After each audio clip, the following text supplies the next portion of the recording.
ഇപ്പോൾ വെള്ളാപ്പള്ളി നടേശൻ CPM-നെയും മുഖ്യമന്ത്രിയെയും പുകഴ്ത്തുന്നു, ജി സുകുമാരൻ നായർ മുഖ്യമന്ത്രിയെയും അതുപോലെ തന്നെ സർക്കാരിനെയും പുകഴ്ത്തുന്നു. കോൺഗ്രസിനെ സംബന്ധിച്ച് എടുക്കാൻ കഴിയുന്ന ഒരു നിലപാട് ഇതൊന്നും കേൾക്കാതിരിക്കുക എന്നുള്ളതായിരിക്കുമോ? അല്ലാതെ ഇതിനൊക്കെ മറുപടി പറയാൻ പോയാൽ പിന്നെ അവരുമായിട്ടൊരു ഫൈറ്റിൽ നിൽക്കേണ്ടി വരും. അവഗണിക്കുക എന്ന സമീപനത്തിലേക്ക് പോകുമോ നിങ്ങൾ? അല്ലല്ല, ഞങ്ങൾ അവരുമായി ഒരു ഘട്ടത്തിലും SNDP നേതൃത്വമായും NSSന്റെ നേതൃത്വമായും ഒരു ഘട്ടത്തിലും ഞങ്ങൾ തർക്കമുണ്ടായിട്ടില്ല. അവരുമായി ഞങ്ങൾക്ക് ഒരു അകൽച്ചയും ഈ വിഷയത്തിലില്ല. ശബരിമല വിഷയത്തിൽ ഞങ്ങൾ ഞങ്ങളുടെ നിലപാട് കൃത്യമായി പറഞ്ഞു. SNDPയുടെ പ്രസിഡന്റ് അതുപോലെ തന്നെ NSS ജനറൽ സെക്രട്ടറി അവരുടെ നിലപാട് കൃത്യമായി പറഞ്ഞു. ആ നിലപാടൊന്നും ഞങ്ങൾ ചോദ്യം ചെയ്യുന്നില്ല. പക്ഷേ ഇവിടെ നമ്മൾ ചർച്ച ചെയ്യേണ്ടതും ചിന്തിക്കേണ്ടതുമായ CPM-ന്റെ വിഷയമാണ്. പൂർണ്ണമായ ഒരു കമ്മ്യൂണിസ്റ്റ് പാർട്ടി, ഇന്ത്യയിൽ ആദ്യമായി ജനാധിപത്യ രീതിയിൽ അധികാരത്തിൽ വന്ന ഒരു കമ്മ്യൂണിസ്റ്റ് പാർട്ടി, EMS നമ്പൂതിരിപ്പാട് മുഖ്യമന്ത്രിയായ ഒരു കമ്മ്യൂണിസ്റ്റ് പാർട്ടി, AK ഗോപാലനും അതുപോലെ തന്നെ അരുൺകുമാർ പറഞ്ഞ കൃഷ്ണപിള്ളയും EK നായനാരും VS സജ്ജാനനും ഒക്കെ ഗൗരിയമ്മയൊക്കെ ഉണ്ടായിരുന്ന ഒരു പാർട്ടിയുടെ ഇന്നത്തെ അവസ്ഥയാണ് നമ്മൾ മനസ്സിലാക്കേണ്ടത്. അവർ അതിന് പൂർണ്ണമായി മാറി. അത് ഞാൻ നേരത്തെ സൂചിപ്പിച്ച് ഇപ്പം നമ്മളൊരു കാര്യം, ഇപ്പം ഞാൻ നേരത്തെ പറഞ്ഞ പോലെ മാതൃഭൂമിയുടെ ബ്രേക്കിങ്ങിൽ വരുന്നത് എന്താണ്?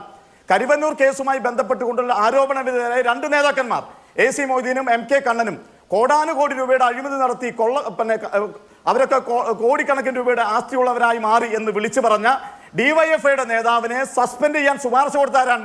കരിവന്നൂർ കേസിൽ ആ കേസ് അന്വേഷിച്ച പാർട്ടിക്ക് വേണ്ടി അന്വേഷിച്ച PK ബിജു തന്നെയാണ് ഈ ശരത്തിനെ സസ്പെൻഡ് ചെയ്യാൻ ശുപാർശ കൊടുക്കുന്നത്. എത്ര വിരോധാഭാസമാണ് എന്ന് നിങ്ങളൊന്ന് ആലോചിച്ച് നോക്കൂ. മാർക്സിസ്റ്റ് പാർട്ടി എന്ന് പറഞ്ഞാൽ എന്താണ്? പാർട്ടി എന്ന് പറഞ്ഞാൽ ജീവനേക്കാൾ തന്റെ കുടുംബത്തിനേക്കാൾ ഏറ്റവും വലുതാണ് മാർക്സിസ്റ്റ് പാർട്ടി. രക്തസാക്ഷികൾ എന്ന് പറഞ്ഞാൽ തന്റെ കുടുംബത്തിന് അച്ഛനേക്കാളും അമ്മയെക്കാളും മക്കളെക്കാളും വലുതാണ് എന്ന് ചിന്തിക്കുന്നതാണ് മാർക്സിസ്റ്റ് പാർട്ടി. ഈ പാർട്ടി തൃശ്ശൂരിലെ പാർട്ടി എന്താണ് സ്ഥിതി? കേരളത്തിലെ പാർട്ടി എന്താണ് സ്ഥിതി? കലൂർ PMLA കോടതിയിൽ കള്ളപ്പണം വെളിപ്പിച്ച കേസിൽ പ്രതിസ്ഥാനത്ത് പോയി ജാമ്യമെടുക്കാൻ 3 ജില്ലാ സെക്രട്ടറിമാർ നിൽക്കുന്ന പാർട്ടിയാണ്.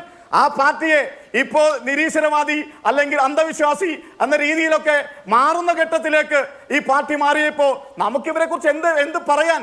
ഈ പാർട്ടി പൂർണ്ണമായി മാറി. Communist Marxist party of India എന്ന പേര് പൂർണ്ണമായി മാറി. ഈ പാർട്ടി പിണറായി വിജയന്റെ പാർട്ടിയായി മാറി. പിണറായി കമ്പനിയായി കേരളത്തിലെ കമ്മ്യൂണിസ്റ്റ് പാർട്ടി ഓഫ് മാർക്സിസ്റ്റ് മാറി എന്നാണ്. ശരി, പെട്ടെന്ന് മറുപടി പറഞ്ഞു. അഭിലാഷ് തൃശ്ശൂരിലെ പാർട്ടി എന്തു പാർട്ടി എന്ന് ചോദിച്ചു.